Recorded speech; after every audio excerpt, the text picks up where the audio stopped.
পদ্মা সেতু বিশ্বের দীর্ঘতম ট্রাস সেতু। দৈর্ঘ্য 6.15 কিলোমিটার আর ডায়াডাক্ট 3.18 কিলোমিটার। মোট পিলার সংখ্যা 42টি। ভূমিকম্পন সহনশীল 9 মাত্রা। সর্বশেষ 41তম স্প্যান বসানো হয় 10 ডিসেম্বর 2020 সালে। রেল সংযোগ লাইন 1টি, মিটার গেজ, ব্রডগেজ সড়ক সেতুতে লেন সংখ্যা 4টি। নদী শাসন 12 কিলোমিটার। মোট ব্যয় 30,193.39 কোটি টাকা।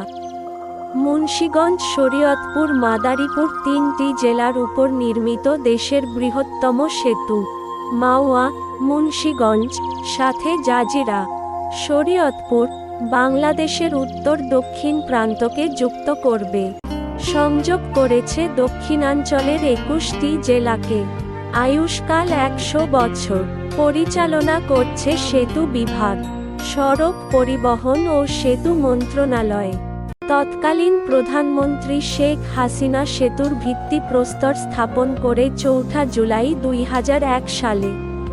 পদ্মা সেতু উদ্বোধন করেন প্রধানমন্ত্রী শেখ হাসিনা 25